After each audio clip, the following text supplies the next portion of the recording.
বন্ধুরা, আমরা নতুন চ্যানেল খুললে সাধারণত দুটি সমস্যার সম্মুখীন হই। প্রথমত, এক জিরো ভিউজ আর জিরো সাবস্ক্রাইবার। এছাড়াও ওয়াচ টাইম তো আছে, যেটা কমপ্লিট হবেই না জিরো ভিউজ জিরো সাবস্ক্রাইবার থাকলে।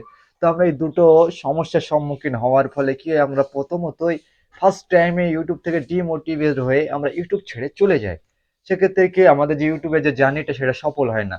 তো আজকে আমি এই জন্য ৮টি থেকে ৭টি একটি কমন স্ট্র্যাটেজি রেখেছি, যেগুলো যে ৭টি পয়েন্ট আমি আগে থেকেই নোট করে রেখেছি, আমার মোবাইলে তুলে রেখেছি, যেগুলো আমি আজকে আপনাদের সাথে শেয়ার করব।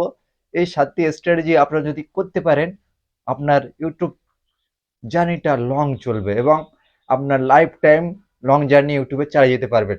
তো জার্নিগুলো কি, চলো কথা না বাড়িয়ে ভিডিও শুরু করা যাক। প্রথমত ফ্রেন্ডস, ভিডিও কাউকে শেয়ার করা যাবে না। কি হয়, আমরা প্রথমে যে নতুন ইউটিউব চ্যানেল খোলার পরে কি আমাদের যে ভিডিওটা ভিউজ আসে না বলে, সাবস্ক্রাইবার আসে না বলে, আমাদের যে ভিডিওটা বন্ধুদের মাধ্যমে শেয়ার করে দিই, শেয়ার করার ফলে কি হয়, এইটা আমরা সব থেকে বড় ভুল করে থাকেন।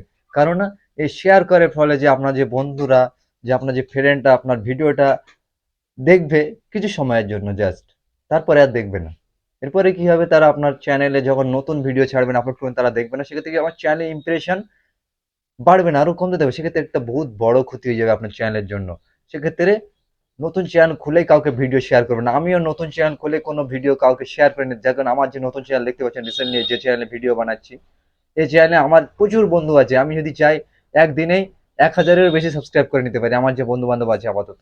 তো আমি চাই না, করি না, কেননা আমার চ্যানেল এক সময় গিয়ে হয়তো মনিটাইজেশন হয়ে যাবে, ওয়াচ টাইম কমপ্লিট হয়ে যাবে, কিন্তু পরে গিয়ে পরবর্তী যে ভিডিও ছাড়বো সেতে ভিউজ হবে না।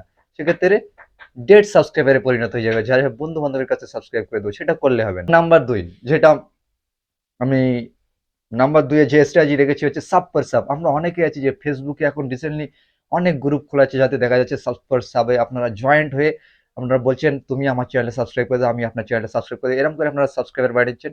সেক্ষেত্রে কি এটাও একটা ডেড সাবস্ক্রাইবারে পরিণত হচ্ছে। সেক্ষেত্রে আপনার চ্যানেলে পরবর্তী যে ভিউজ মানে ভিডিও ছাড়বেন, ভিউজ হিসাবে কোনো কাজে আসবে না এই ডেড সাবস্ক্রাইবার। সেক্ষেত্রে আপনার চ্যানেলের আরো ক্ষতি হবে এবং চ্যানেলের ইমপ্রেশন দিন দিন আরো তলানিতে চলে যাবে এবং ডাউনে চলে যাবে। সেক্ষেত্রে এটাও করলে চলবে না। তো নাম্বার 3 যেটা রেখেছি আমি, টাইম মেনটেন করা। টাইম মেনটেন করা বলতে কি হচ্ছে, আপনি যখন আমরা ভিডিওটা চাচ্ছেন, যদি সকাল ৭টায় ছাড়েন সকাল ৭টায়, বিকাল ৪টায় ছাড়েন বিকাল ৪টায়, দুপুর ২টোয় ছাড়েন দুপুর ২টোয়, যদি রাত ১০টা ৮টা ৯টা যখন ছাড়বেন সেই সেম টাইম মেনটেন করে যান বরাবর। সেক্ষেত্রে কি হয়, আপনার অডিয়েন্স যে বেসটা ভালো তৈরি হবে। কারণ আপনার অডিয়েন্স বুঝতে পারবে যে আপনি এই সেম টাইমে ভিডিও ছাড়েন, সেম টাইমে আপনার ভিডিওটা পাওয়া যাবে। সেক্ষেত্রে আপনার ভিডিওটা ভিউজও আসবে। সেক্ষেত্রে যে টাইমটা আপনি ভিডিও ছাড়ছেন সেই টাইমটা মেনটেন করে চলবেন। সেক্ষেত্রে টাইম উল্টোপাল্টা করে মানে এমন যে সকাল ৭টায় ছাড়ছেন আবার কোনোদিন রাত ৭টায় ছাড়ছেন, এরকম করলে হবে না। আপনার টাইমটা মেনটেন করতে হবে। আর নাম্বার 4 যেটা আমি বলবো, ক্লিক বেল্ট থাম্বলি অ্যান্ড টাইটেল। মানে টাইটেল এবং থাম্বলি এতটাই ইউনিক এবং স্টাইলিশ করতে হবে, এতটাই ক্লিক বেল্ট করতে হবে যেন লোক দেখায় মাত্র তার মনের মধ্যে এমন একটা অ্যাট্রাকশন বা অনুভূতি সৃষ্টি হয় যে আপনার থাম্বলি দেখে যে আপনার ভিডিওটা ক্লিক করে। সেক্ষেত্রে কি হবে, ক্লিক বেল্ট থাম্বলি তৈরি করে যখন আপনি ভিউজ গেইন করবেন, আপনার ভিডিওতে সাবস্ক্রাইবার বাড়বে, ভিউজ বাড়বে, চ্যানেল ইমপ্রেশন বাড়বে। সেক্ষেত্রে ক্লিক বেল্ট থাম্বলি এবং ক্লিক বেল্ট টাইটেল অবশ্যই জরুরি। কারণ ২০২৪ সালে এটা, এখানে এসে আপনি কম্পিটিশনের মার্কেটে এসে যদি বিনা থাম্বলিতে ভিডিও আপলোড করতেন, কেউ দেখবে না। আপনি যদি এখান থেকে ৫ বছর পিছনে থাকতেন, সেক্ষেত্রে হয়তো বিনা থাম্বলিতে ভিডিও আপলোড করলে হয়তো অনেকে আপনার ভিডিও দেখে বা নিত, কিন্তু এখন সেটা করলে হবে না। এখন সময় চেঞ্জ হয়েছে, সময়ের সাথে সাথে মানুষ বা অডিয়েন্স চেঞ্জ হয়েছে, অডিয়েন্স আরো ইউনিক কিছু চায়, আপনাকে ইউনিক কিছু দিতে হবে।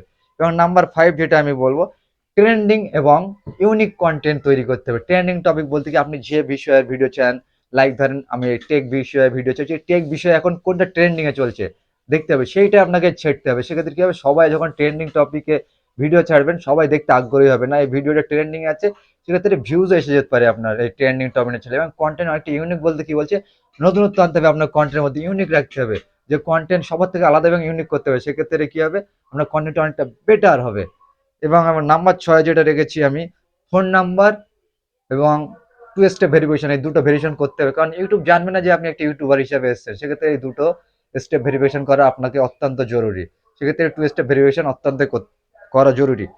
এবং নাম্বার 7 যেটা আমি রেখেছি, লাইফ টাইম কন্টেন্ট চুজ করা। আপনি এই না যে অনেকে টেক ভিডিও আপলোড করে হচ্ছে অনেক টাকা ইনকাম করছে সেজন্য আপনিও টেক করলেন, এরকম করলেন না। আপনি কোন বিষয়টা ভালো করেন, হয়তো আপনি ঘুরতে ভালোবাসেন তাহলে আপনি ট্রাভেলিং ব্লগ চ্যানেল করে নিন।